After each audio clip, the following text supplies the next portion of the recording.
अस्सलामुअलैकुम viewers, welcome back to my YouTube channel Shama's diary. कैसे हैं आप सब लोग? उम्मीद करती हूँ कि सब खैरियत से होंगे। तो जैसा कि आपको सब पता है कि सर्दियाँ अपने पूरे जौबन पर हैं और ख़ूब सर्दी है, हर किसी को नज़ले ज़ुकाम खांसियाँ और चेस्ट कंजेशन वगैरह चल रही हैं। तो उसके लिए आज मैंने आपसे रेसिपी शेयर जो कर रही हूँ वो है देसी मुर्गी की यखनी। कैसे बनाते हैं, बहुत ही ज़बरदस्त, बहुत ही आसान तरीका। वीडियो कंप्लीट देखनी है और वीडियो शुरू करने से पहले अगर आप मेरे चैनल पे नए हैं तो काइंडली मेरे चैनल को सब्सक्राइब कर लें। वीडियो स्टार्ट करते हैं जी। तो ये मैंने लिया है हाफ़ kg चिकन लिया है, देसी मुर्गी का चिकन है। इसको अच्छे से साफ़ कर लिया है। ये मैंने तकरीबन 2 पिंच जो है वो सौंफ ली है और 8 से 10 दाने जो है वो मैंने काली मिर्च ली है, 2 इलायची के दाने लिए हैं, 2 बड़ी इलायची के दाने लिए हैं और ये छोटा सा टुकड़ा एक दालचीनी का लिया है और 2 लौंग लिए हैं और एक तेज़पात लिया है। मीडियम साइज़ की एक प्याज बारीक कट कर ली है और ये मैंने 1 टेबल स्पून जो है लहसुन अदरक का पेस्ट रेडी कर लिया है। तो ये कुकर को मैंने चूल्हे पे चढ़ा दिया है और अब इसमें मैंने हाफ़ कुकिंग स्पून जो है वो मैंने ऑयल डाला है और जैसे ही ऑयल थोड़ा सा गर्म हो जाता है तो हम इसमें अपनी देसी चिकन डाल देंगे। तो ये देखें जी, देसी चिकन हमने डाल दी है। इसको अब थोड़ी देर हम इसको फ्राई करेंगे जी व्यूअर्स। तो चिकन हमारी फ्राई हो चुकी है। अब हम इसमें जो हमारा लहसुन अदरक का पेस्ट था वो मैंने ऐड किया है और इसको थोड़ा सा इसकी भुनाई करेंगे ताकि अच्छे से खुशबू जो है ना इसमें रच बस जाए।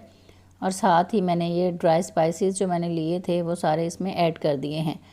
तो ड्राई स्पाइसेस इसमें ऐड करके थोड़ा सा इसको फ्राई करेंगे ताकि चिकन की जो अपनी स्मेल है वो अच्छे से ख़त्म हो जाए और मसालों का जो खुशबू है वो चिकन के अंदर अच्छी तरह से मिक्स हो जाए जी। मसाले हमारे भुन चुके हैं। हाफ़ टी स्पून इसमें हल्दी ऐड कर दी है और हल्दी डाल के इसको हल्का सा भुने। कितना खूबसूरत कलर आ रहा है, देखें ज़रा। और साथ ही इसमें मैं हाफ़ टेबल स्पून जो है वो सॉल्ट ऐड करूँगी। सॉल्ट आप अपने टेस्ट के लिहाज से कम ज़्यादा कर सकते हैं। वैसे यखनी में जो सॉल्ट है वो कम रखना चाहिए क्योंकि तेज़ सॉल्ट वाली यखनी जो है वो पी नहीं जाती, तो बहुत मतलब अच्छा टेस्ट नहीं आता। लाइट सा इसमें नमक जो है वही सही रहता है जी। तो इस स्टेज पे मैंने इसमें प्याज भी ऐड कर दिया है, 2 इसमें हरी मिर्चें ऐड करेंगे और इसको हल्का सा फ्राई कर लेंगे और साथ ही इसमें 2 लीटर जो है पानी ऐड कर देंगे। तो 2 लीटर पानी ऐड करके मैंने इसको कुकर जो है वो लगा दिया है और अब इसको हम 15 से 20 मिनट तक इसका वेट करेंगे। और ये देखें जी, 15 मिनट हमें गुज़र चुके हैं और ये ज़बरदस्त कितनी खूबसूरत बनके यखनी रेडी हो चुकी है। और इसकी जो बोटियां हैं वो बहुत से, ये देखें बहुत अच्छे तरीके से गोश्त गल चुका है, बड़े इजीली जो है ना वो टूट रहा है। तो यखनी का जो चिकन है या गोश्त है वो इसी तरह से ही गला हुआ होना चाहिए। तो अब हम क्या करेंगे, इसको छान लेंगे तो ताकि जो हमारे खड़े मसाले हमने डाले थे वो हम इसमें से सेपरेट कर सकें। तो ये देखें जी, यखनी को हम छान चुके हैं।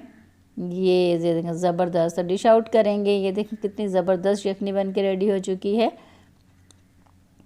वाह, यखनी अच्छी लगे, वीडियो अच्छी लगे तो लाइक तो बनता है और अपने फ्रेंड्स एंड फैमिली के साथ शेयर भी कीजिएगा और कमेंट करके अपनी राय का इजहार ज़रूर किया करें। आपकी राय हमारे लिए बहुत अहमियत रखती है। मिलते हैं नेक्स्ट वीडियो में, तब तक के लिए अल्लाह हाफ़िज़।